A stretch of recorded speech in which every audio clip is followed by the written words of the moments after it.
that showed that it was a good pearl. He examined it closely, through a pocket magnifying glass. It was without flaw or blemish. The purity of it seemed almost to melt into the atmosphere out of his hand. In the shade, it was softly luminous, gleaming like a tender moon. So translucent white was it, that when he dropped it into a glass of water he had difficulty in finding it.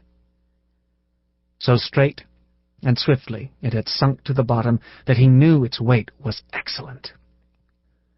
"Well, what do you want for it?" he asked, with a fine assumption of nonchalance. "I want," Mapuhai began, and behind him, framing his own dark face, the dark faces of two women and a girl nodded concurrence in what he wanted. Their heads were bent forward. They were animated by a suppressed eagerness. Their eyes flashed avariciously. "I want a house," Mapuhai went on. "It must have a roof of galvanized iron and an octagon drop clock. It must be 6 fathoms long, with a porch all around. A big room must be in the center, with a round table in the middle of it, and the octagon drop clock on the wall.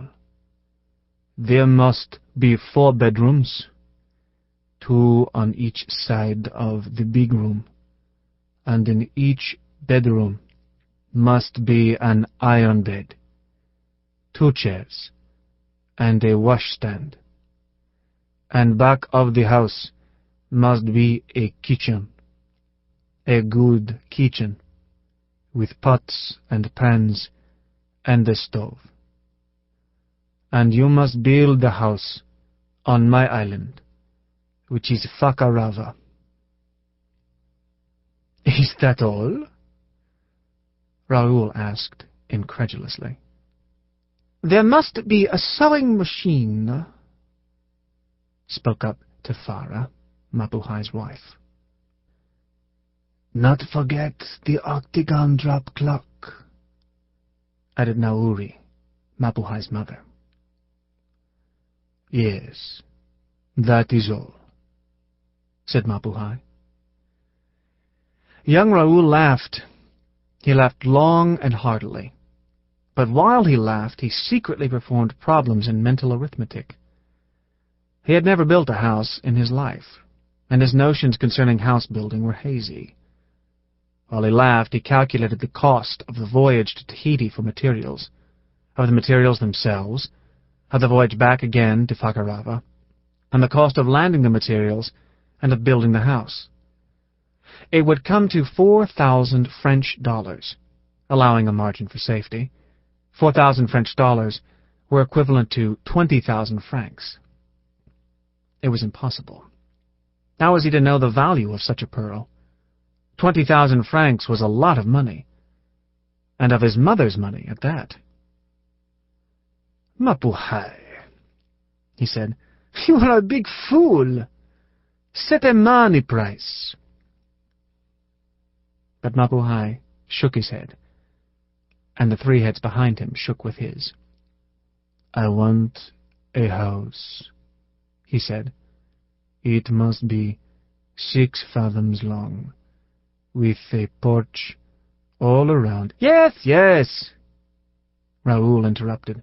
"I know all about your house, but it won't do. I'll give you 1,000 Chile dollars. The 4 heads chorused a silent negative. "And 100 Chile dollars in trade?" "I want the house," Mapuhai began. "What good will the house do you?" Raoul demanded. "The first hurricane that comes along will wash it away. You ought to know. Captain Rafe says it looks like a hurricane right now."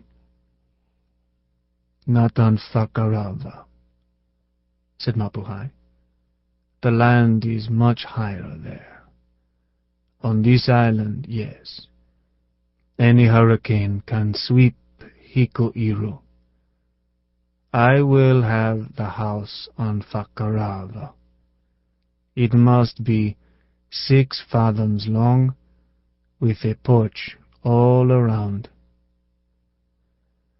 And Raoul listened again to the tale of the house. Several hours he spent in the endeavor to hammer the house obsession out of Mapuhai's mind. But Mapuhai's mother and wife, and Ngakura, Mapuhai's daughter, bolstered him in his resolve for the house. Through the open doorway, while he listened for the 20th time to the detailed description of the house that was wanted, Raoul saw his schooner's second boat draw up on the beach. The sailors rested on the oars, advertising haste to be gone. The first mate of the Auri sprang ashore, exchanged a word with the one-armed native, then hurried toward Raoul. The day grew suddenly dark, as a squall obscured the face of the sun. Across the lagoon Raoul could see approaching the ominous line of the puff of wind. "Captain Raffy says you've got to get the hell out of here," was the mate's greeting. "If there's any shell, we've got to run the risk of picking it up later on, so he says. The barometer's dropped to 2970.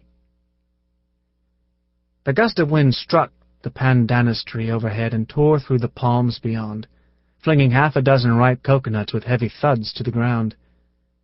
Then came the rain out of the distance, advancing with the roar of a gale of wind, and causing the water of the lagoon to smoke in driven windrows.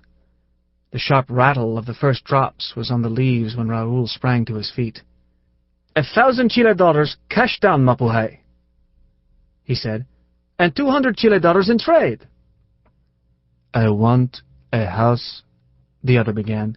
"Mapuhai!" Raoul yelled in order to make himself heard. "You are a fool!" He flung out of the house and, side by side with the mate, fought his way down the beach toward the boat. They could not see the boat. The tropic rain sheeted about them so that they could see only the beach under their feet and the spiteful little waves from the lagoon that snapped and bit at the sand. A figure appeared through the deluge. It was Huru Huru, the man with the one arm. "Did you get the pearl?" he yelled in Raoul's ear. "Mapuhai is a fool," was the answering yell, and the next moment they were lost to each other in the descending water.